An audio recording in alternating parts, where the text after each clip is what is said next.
entrepreneur. Audacity. Audacious. Now they're watching. I'm challenging the biggest lie in personal development, that confidence is something you build first and use second. Today, I'm covering why confidence is an output, not an input. The framework I call the confidence loop, why action always comes before the feeling, and the 3 steps to finally start generating it intentionally. I've studied neuroscience, and the research makes this clear. Confidence is a neurological result, not a personality trait. Most people have the sequence backwards, and that's why they stay stuck waiting for confidence to show up, when that's not how it works. You've been told lies about confidence. And what were you taught around confidence when you were growing up? Because I bet it was backwards. The common model, you feel confident, then you act. Confidence is the cause, action is the effect. This model is everywhere, in advice, in coaching, in motivational content, and it's functionally useless because it gives you nothing to do except wait. The real model, you act, you survive, your brain updates, you feel more confident. Because confidence is the result of action, not the prerequisite of it. This means confidence can be generated. It's not something you either do or don't have, but rather something you produce through specific sequences. If confidence is an output, what's the actual process that produces it? Here's the framework. Our brains work in loops, and confidence works the same. So here's the framework that it works within. First step, we have action. Second, we have evidence. Third, we have an identity update. 4, we feel confident. That's how it works. It's not confidence first and then an identity update last. Confidence, that feeling, is the last thing that you experience after you act. And each stage feeds the next one. And the loop is designed to be entered at the action stage, not the confidence stage. Because action's at the start and confidence, that feeling, that's at the end. So stage 1 is action. You do the thing before you feel ready. Stage 2 is evidence. You survived the action and your brain has now registered proof.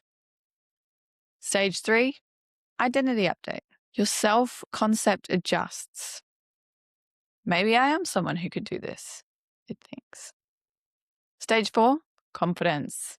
The feeling arrives as a result, not as a starting point, because confidence comes from action, not from feeling ready and confident before you act.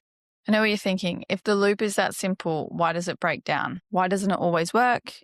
And why do most people fall off? Here's why most people fall off. The most common break point I see with confidence is between action and evidence. People act, it goes imperfectly, and they interpret that imperfection as proof they can't do it. The second break point between evidence and identity update, dismissing the proof. That was a fluke. Anyone could have done that. A lot of the time when we try and be confident and we do stuff, and even if we've executed something really, really well, our brain will try and say, no, there's no way that just happened. Like, we didn't just do that. But if you have just acted, got data and evidence to say that you have to allow your identity to be updated with that proof, because that will help you feel confident. But a lot of the time we break the loops because we think, hang on a second. Nah, couldn't have been me. That was totally on a whim that happened. Instead of owning it and allowing that to feed into that confidence cycle. For a long time, I thought I couldn't coach people, and I was trialing things and things were failing. And instead of me looking at that as an imperfect attempt, and I just needed to try again, I updated my identity that I couldn't coach people because I had screwed it up. Yet that's actually not true. And as soon as I started acting again and showing myself that data, helping my clients become the most confident in themselves and in their leadership, everything changed for me. And I was able to feel confident in my coaching because I had acted. And now I can confidently sit here, and talk to you about the confidence and how we can feed it and fix it and keep it going so we feel more confident in everything that we do. The fix for breakpoint 1, which is the common break of action and evidence when things go wrong, we need to redefine what counts as a successful action. Completion is the win, not performance quality. This is something that we really need to remember. Because when we start something new, we're going to suck. But it doesn't mean that we're not going to get better over time, because it's repeated action that will help us get better. But if we just throw the towel in because one failed attempt or one thing didn't go perfect, that's not going to help us feel confident. But when we keep going and keep going and keep going, that's what will allow us to see that data coming through, and that evidence will stack. Remember, we're aiming for completing things, not for performance quality on stuff, because that quality will come the more confident we feel, which inevitably happens the more times we act over and over and over. Now, this one's a little bit trickier, but not impossible. To fix the breakpoint too, which is that evidence and identity update. We need to actively name the evidence out loud or in writing. I did that, X, or I did this, is not arrogance. It's loop maintenance. What do I mean? It means that you are telling your brain and confirming within yourself that you have taken action. And remember, we want to keep that loop alive. Action, evidence, identity update, confidence. Remember that that is the sequence how things run. And if we are not actually getting that identity updated, that confidence isn't going to be there because we are dismissing it. So we need to make sure that we pay attention to that. And what's the fastest way that you can gain confidence in a new arena? What if you're starting something completely new in an arena that you have never been in? You've got no evidence. Here is how to navigate the loop. One of the challenges with new arenas is that you have no evidence already stacked in the bank yet. So the loop has nothing to run with. The solution is not to wait until you have experience. It is to manufacture micro evidence deliberately. What do I mean? Picking the smallest possible action, completing it, naming it, and repeating it as many times as you need, because we want to keep that cycle going, that loop. And the more that we act, the stronger our confidence gets, especially when we go into a new arena, new field of work, new place, whatever it may be. You need to stack that evidence.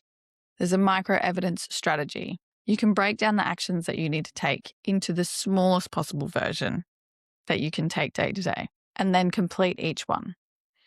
I often do this with so many things to help me achieve what I'm working on, because I go into new arenas all of the time. And let me tell you, it's not an easy process when you're going in and you have no evidence that you can do these things. But evidence will come when you take action. And breaking stuff down is a simple way that you can do it. Each micro completion is a real deposit in the evidence bank. Your brain doesn't discriminate between big wins and small ones when it's updating identity. Stack 5 micro completions in a new area and notice how different you feel about it. And that's the running loop in action. Remember, action, evidence, identity update, confidence. That is the loop, and you need to keep that alive. And you keep that alive by taking action, even if it's micro actions, especially when you are working in a new arena, because that can be terrifying to try and navigate when you are completely new. I know that. And I help my clients through that exact thing. Now, how do you start the loop today? Where do you actually enter the loop? Here's the one thing I want you to do before this video ends. Keep this immediately actionable. The goal is to start the loop today, not plan to start it later. Remember that. Now, name one area that you have been waiting to feel confident in before starting. Identify the smallest actions that would count as entering the arena. Not the full plan, just the first step. It might even be as small as unlatching the gate to the arena. Are you following me? I hope so. Now, with all those steps mapped out, pick the first one and the smallest one and do it today. Before you feel ready, remember, because the confidence is on the other side after you act. Do it today before the feeling. That feeling of confidence you're chasing is on the other side of acting, and it's not going to come from sitting there feeling ready and waiting to feel ready. Because remember, the loop, action, evidence, identity update, confidence. You want to keep that loop alive, and you can start it today. And I want to know exactly what you're working on in the comments. Now, if you're really struggling, the confidence loop is a core part of what we build inside the Audacity Shift, which is my coaching program. If you want to run this process with support and with me in your corner helping you build confidence, discovery calls are open, and you can find the links in the description below. And I'll see you in the next episode.